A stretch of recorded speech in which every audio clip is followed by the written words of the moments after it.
Hey YouTube, this is RoadDoc326, finally coming back at you again with another video, and it's not just a review of the quick kick you see before your eyes. It is also me hoping you all had a safe and happy holidays as far as Christmas goes, and that you do have a happy and safe New Year's. Don't do anything stupid, don't go out drinking and driving, all that nonsense, Be safe, but also have fun.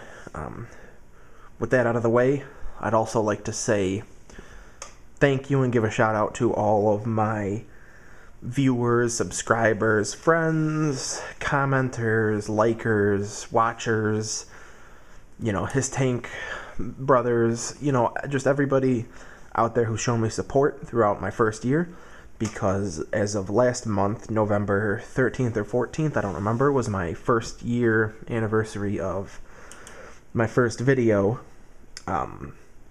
which was City Strike Snake Eyes from Wave 5 of Rise of Cobra. So, it's been a long and fun journey so far, and, you've all shown me such good support. I hope you can do the same for this next year. Hope it's just as good, if not better. And, yeah, just thank you. Sometimes I feel as though, I disappoint you guys or don't live up to expectations because I'm so sporadic between my video uploads. Hopefully I can change that, make it more of a regular thing. I still have, Quick Kick and Snow Job and Spirit Iron Knife to review for, Wave 1 of Pursuit of Cobra. From there, all my stores are stocked with Wave 2 I can do. Then it's just finding Wave 3, and I'm going to pre-order Wave 4 on Big Bad Toy Store, hopefully next week. So I should have a pretty healthy income of Joe figures coming in the next couple months. So hopefully we'll have, me putting out a lot of reviews, kind of get out of my slump, get back into a groove of things where making videos and reviews is a regular thing. So without further ado, I'd like to start this review. Bring in the box here, which is all dusty. I don't know if you can see, because I've had this figure for so long but haven't reviewed him yet. Usually when I review somebody, it's usually the day of me buying the figure, so this is something new. It is a Toys R Us exclusive along with Spirit Iron Knife, so for a long time they were really hard for me to find, and then one day, just got lucky, found them, had to pick them up right then and there. Go on to the back. You can read his file card if you want. Pause at any time. Hopefully that's good enough to read. He is part of the City Strike section. Alright, bring in the camera and bring in the actual figure here, which is Spirit Iron Knife. A very good figure, especially if you liked the 25th anniversary one, because it's pretty much just a straight redeco of him. The only differences are, colors and this vest he's wearing instead of just the one band. And his hands and his legs and I think feet are from the Rise of Cobra Storm Shadow figure, which I do think I have a review of if you guys wanted to go look at it. But other than that, it's the same mold for, torso, arms, and head especially. So it's got a very 25th anniversary feel to him, which is good. I like that better than the more realistic version that they went with Rise of Cobra. As far as details, pretty good. His hair's got some nice detail. He's got the Japanese headband. Kind of got like an angry, stern kind of, really focused looking face like you'd expect from a martial artist.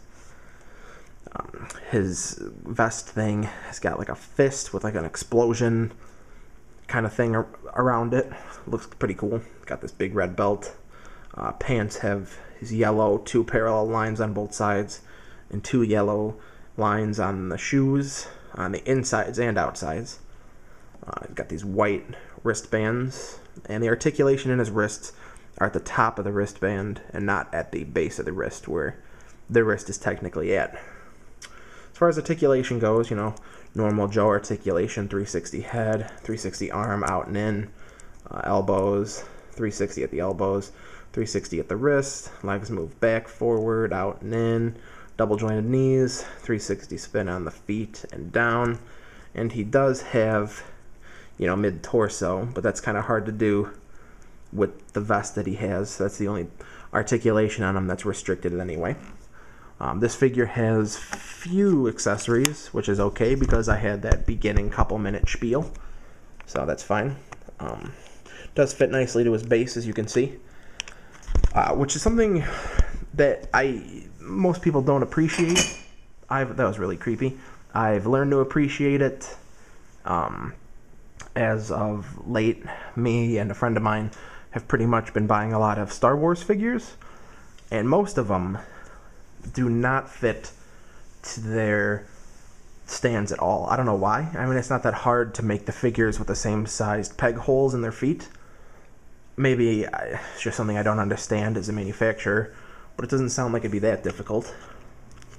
So, you know, respect this, respect the stand, because us Joe collectors really have it made when it comes to the stands.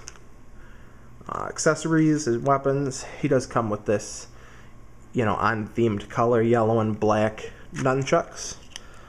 What I do wish that that does fit well in both of his hands before I keep going. What I do wish they would have done with this was what you saw in my review of Pursuit of Cobra Wave 1 Storm Shadow. His chain weapon actually had a metal chain, and this is just plastic.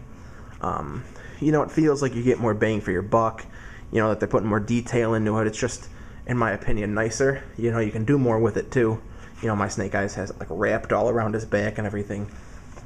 I just wish they would have done a real chain, but not a huge loss. It's just something I would have liked to see. He does come with one gun, which is a silenced Uzi, as you can see. The stock on it is not adjustable as it looks, because in real life that'd be an adjustable butt, but it does not adjust in real life. His Uzi fits pretty well in his right hand. That's the preferable hand for him to hold it in. Now his left hand is where things get weird. He's kind of got a big open hand with this weird angled cut. He does not hold this weapon or anything really in his left hand that well, and once you can get it in, which as you can see I'm having a hard time, he's got it like permanently angled down because of the angle on his hand. And the only thing you can do with it is really probably he can hold... No, you can't even hold... Yeah, kinda. I guess you could have him hold it right there, like pretend like he's going to beat you down with it, because then it's at the right angle. But no spot to store it on him, same with the nunchucks. He does come with a sword, with the sheath peg to peg in his back. The sword is very long, and as well as the handle, and the handle's also really skinny, so, you know, putting it in his left hand, forget about it. You know, it's just gonna literally fall straight out the side that you put it in. It's kind of disappointing. His right hand also doesn't hold it that well. It'll sit in, but you know, it'll come right out. It's just being held in through gravity. Some people might figure that to be a loss, but I'm okay with it because G.I. Joe comes out with enough ninja figures, so I have plenty of figures displayed with their swords out, so I mean, I'm not considering this a loss. It does peg into his back really difficultly. I can't stress it enough how difficult and how much force you have to do to put it in his back, but once you have it there, it looks really nice. It's a really long sword, so you know, you can see it really well from the front or back, and I think it makes him really accents his look. I think he looks really good with it.